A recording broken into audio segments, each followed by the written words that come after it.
What's going on, everybody? Appreciate you tuning into the video. Now, we are at an interesting point in the NFL season.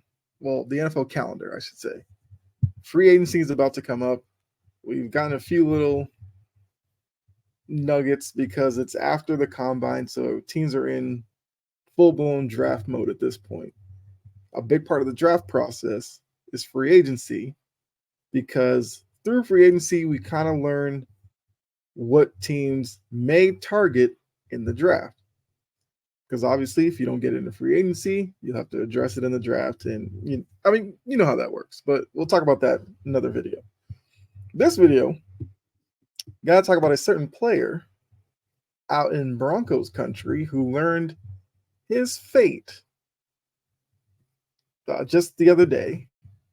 And if you don't know, if you hadn't seen this, Russell Wilson was cut by the Denver Broncos. Why is that important? Well, financially, you'd have to probably ask yourself, why would they do it? Because, as I'm pulling up here, there is a large cap hit associated with cutting Russell Wilson. $85 million in dead money against the salary cap over the next 2 years. So what exactly does that mean? Like, if you don't understand the NFL cap, trust me, not a lot of people do. But in terms of dead cap money, basically they're paying him as a Denver Bronco for him to not actually be a Denver Bronco. So no matter what happens from here, he's going to get money from Denver. And it's not like pocket change, obviously, because the $85 million has to be accounted for in some way.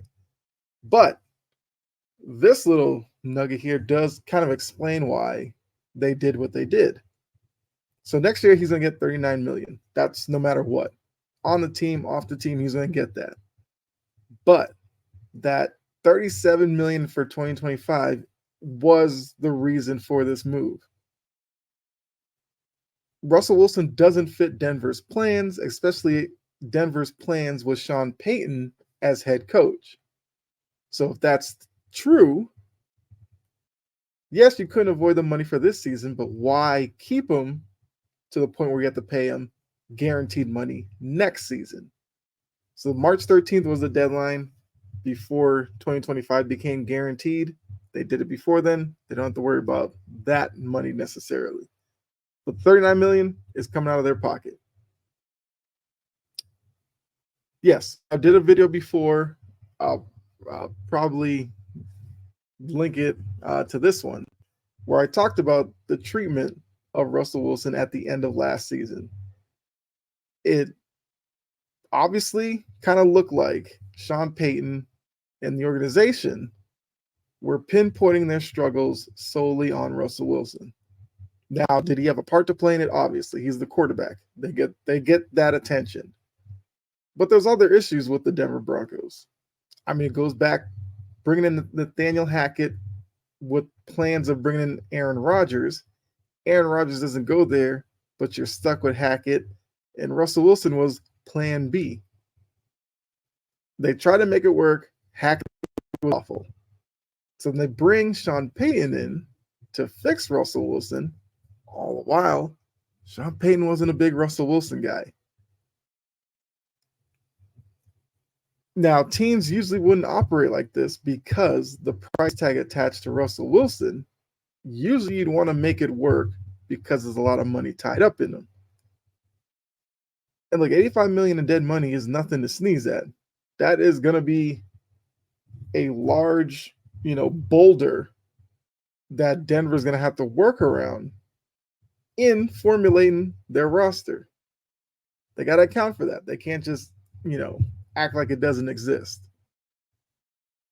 But I do think it's not all bad for Russell Wilson, because the fact that he is getting such a large, sum from Denver, he can approach free agency in the sense that what opportunity out there does he see as the best fit for him And if he targets a team, he can go up to them and say, look, you pay me what you feel like paying me according to your books and everything, and I'll sign.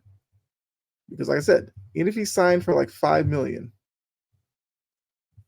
he still has the 39 million from Denver. So ultimately he'd be playing for 44 million next year.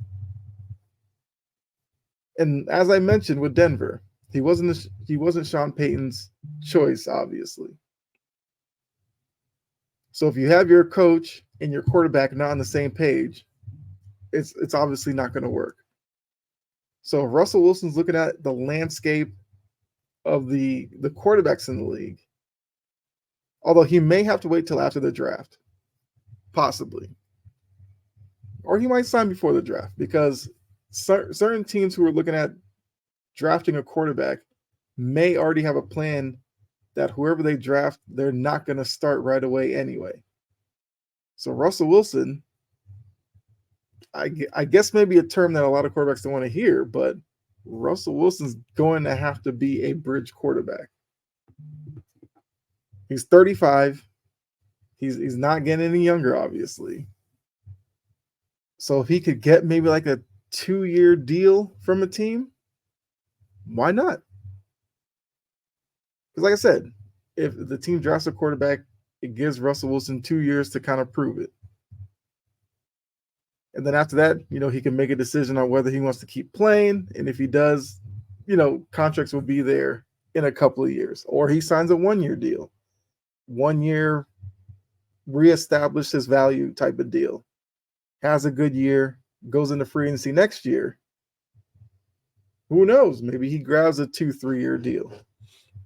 So Russell Wilson can do a lot of good for him and his name right now. Because after the way it ended in Seattle, where, a lot of the reports were he was almost like sabotaging plays because he held the ball too long and everything like that. Then what happened in Denver, where for large parts of the season, the Denver offense was horrible. Once again, you can't put all that on Russell Wilson. You can say play calling, everything like that, but Russell Wilson does have a hand in that. So I think ultimately the main question is going to be, where exactly could he land? So if I'm looking at this, I feel like there's probably 2 spots I could see him right now, maybe 3. So I think Atlanta would be an obvious choice.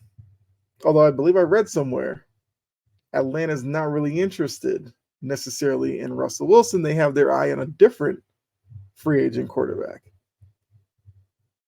So if that's true, then I guess Atlanta's going to be out of the running. But a team like Pittsburgh, Russell Wilson would be an upgrade over Kenny Pickett. Mike Tomlin is, looking to win now, get back to the postseason, win some playoff games. Could Russell Wilson do that on a team with Najee Harris in the backfield, Warren as well? I couldn't remember his first name. Warren as a running back. You have George Pickens. You have Deontay Johnson. You have Pat Freiermuth. Not a terrible offense to work with. Can, the Steelers insert Russell Wilson, have a more potent offense in a division that's going to be tough? Why not? Why not take a shot at it? It's like I said, I thought Atlanta, but, if Atlanta is really out, then you got Pittsburgh, maybe Washington. I mean, Washington has Sam Howell, yes, but most people assume Washington's going to go quarterback at number 2. So would they bring Russ in as a backup, possible starter, have that rookie battle out with Sam Howell to be the backup? And if the rookie doesn't beat out Sam Howell, then they're just your 3rd string guy learning behind Russell. They could do that. A key part in where Russell Wilson might go, you'd probably look at the Justin Fields situation in Chicago. Two teams I mentioned. Atlanta has been tied to Justin Fields. Although, like I said, they are tied to another free agent quarterback. So I guess that's going to be their contingency plan if they can't get Justin Fields. Pittsburgh's also attached to Justin Fields. So that's why it may take a little bit for Russ to sign unless a team realizes they can't get Fields and wants to get ahead of the game and bring Russell in. He might be sitting around for a little bit, but don't worry, he will land somewhere next year. The Patriots need a quarterback as well. They are going to get one in the draft. So there, like I said, there's landing spots for Russell Wilson. If I had to make a guess, I feel like Pittsburgh could be where he ends up. I mean, look, I'll steal this from somebody else who, did a show with on Sports Empire, but what if a team in the AFC West brings him in? Like a Vegas, because Vegas does need a quarterback. He'd get to play Denver twice a year. That could be some extra motivation there. Who knows? But you let me know in the comment section, where do you think Russell Wilson ends up? I think it's going to be interesting with a couple of free agents that will definitely shape kind of the tone for this free agency period. I think it's going to be very active, obviously, because there's quite a few free agents out there. We've even had a couple signed already before what we have, the tampering period coming up this week. I think it's like Thursday or Friday, so free agency will get underway pretty soon here. I'll obviously do these videos for big signings and all that kind of stuff. But yeah, definitely appreciate you tuning in. Hopefully you got to catch the play-by-play I did on Sunday. It was, pretty big success. Have another one of those coming up this weekend. Celtics Suns on Saturday night. But yeah, appreciate it. Thanks for tuning in. Thanks for clicking on the video. The socials are up on the screen. Go ahead and follow me on whichever platform you like. But be safe. Enjoy the rest of your day. God bless. I'll see you in the next video. All right.